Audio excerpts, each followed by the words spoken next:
मा थादोनो राहायानो गैले जों मा खालामनो सारफ्रोमनाव खावलायदों जों जायनि जाहोनाव बिथांमोननो परिबर्तन नांगौ होननानै दिनै जाय गभर्नमेन्टखौ हेफाजाब होबाय नाथाय देरहानानै थांनायनि उनाव गोदान भिडिअजों लोगोसे नोंथांमोनखौ फिन खेबसेबाव आंनि एन एभ्रिथिं निउज चेनेलाव बरायनानै लाग्रोनाय जाबाय। बबेनि सायाव सावरायगोन नोंथांमोना एसेब्लाबो मिथिखाबाय जानांगौ। आसा खालामो नोंथांमोना भिडिअखौ स्किप खालामालासिनो नायलांजोबगोन होननानै। चिरां जिल्ला सिसुबारि गामिनि जाय हालोद दिनै गोबां माने प्रब्लेमाव गोग्लैनानै दङ।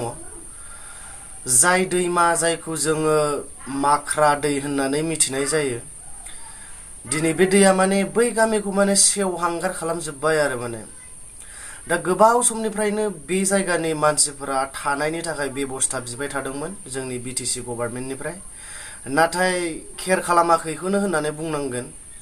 नुजाहैदोंब्लाबो जा डिमान्ड खालामदों हा एसे एनै मावनो थाखाय न' बां लुनानै थानो थाखाय जाय डिमान्ड खालामदों बिदों खावलायदों बेखौ हैनाय नुवाखै।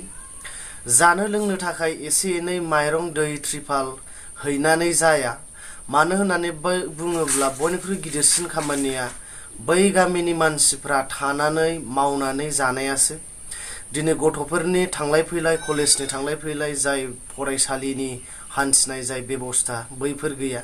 नोंगौ बुजिगौ बे टाइमावहाय हठात बानायनो होनबानो बानायनो हाया, नाथाय बै समनिफ्रायनो जुदि बे खामानिखौ मावबोयोमोनब्ला दैज्लांनि सिगांनिफ्रायनो मेसें बोथोरफ्रावनो जुदि मावोमोनबा दिनै बेफोरबायदि भुगिनाङामोन होननानै आं सानो। गोबां बोसोर 17 बोसोर बिपिएफनि सरखारनि आमोलावहाय जायखौ डिमान्ड खालामबोदों बिबोदों बैखौ होनो हायाखै। जायनि जाहोनाव बिथांमोननो परिबर्तन नांगौ होननानै दिनै जाय गभर्नमेन्टखौ हेफाजाब होबाय नाथाय देरहानानै थांनायनि उनाव दिनै जोबथारनायाव नायसनहैयैखौ गोबां दुखु फोरमायदों। नाथाय जोंनि गभर्नमेन्टफोरा दिनै जोंनि लिडार केडारफोरा नंखाय बांखाय मबिलाइजेसन बबेबा मिथिं दावथिं फिसा फिसौ खामानि मावनायावसो खोब मुखुब जानानै दङ। नाथाय बैफोर खामानिया जे इसिबां इम्परटेन्ट बैखौ माने सानाखै आरो जायफोर दङ बै जायगायाव भुगिनांनानै दा थानांगासिनो दङ बै बिथांमोननि जायगायाव जाय थानानै नायबिजिरगोन बैसो बुजिगोन।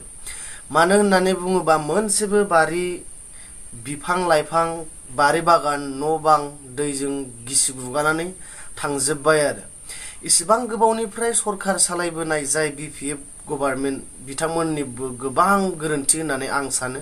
मानो होननानै बुङोब्ला मिथिहोनाय बायदिब्ला बियो मोनसे फिसा मोनसे दंग'सोमोन जाहैदों जाय दंग'जों गामिफोराव माइ गायनो बायदिसिना खालामनो लाबोनाय जायो, नाथाय बिनो गोबां गिदिर महर लानानै फैबाय आरो दा बैखौ बै समावनो फिसा टाइमावनो मावोमोनब्ला एसे प्रटेक्सन गभर्नमेन्टनिफ्राय होयोमोनब्ला दिनै बेबायदि भुगिनांनाय नङामोन। दिनै खुगायाव खुदै मेगनाव मोदै लानानै बिथांमोना जाय भुगिनांगासिनो दं बैखौ एसे साननानै भटारनि मोनसे मोनथायखौ साननानै जाहाथे हेफाजाब होयो बेखौ आंनिफ्राय आं खावलायहरबाय। मानो होननानै बुङोब्ला बिथांमोननि फैबाय थानाय टाइमा गोबां माने लेथेर फेथेर आरो माने दाथ' गोबां लेथेर फेथेरखा आरो बिनिख्रुइ बांसिन लेथेर फेथेर जालांबाय थागोन।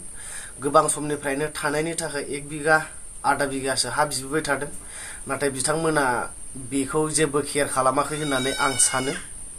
दा आंनिफ्राय मोनसे गुरै आफेला बेसो बे खम समनि गेजेराव जाहाथे जोंनि गभर्नमेन्टफ्रा थांनानै एसेसो नायहैनानै थानायनि बेबस्थाखौ खालामथारो। भट नांगौ टाइमाव थांनानै भट बिबाय हैबा जाया। जाय फोथायनायखौ नोंथांमोना भटनि सिगाङाव भटिंनि समाव होबोयो बैफोरखौ जाहाथे मावफुंनानै होयो बे आंनिफ्राय आपिल। मानो होननानै बुङोब्ला बिथांमोनासो मिथिगौ जाय खैफोदाव दा बिथांमोना दङ। बे आंनिफ्राय सुंद' बिबुंथिमोन आरो नोंथांमोना मोजां मोनबाय जानांगौ। गोजोन्थों।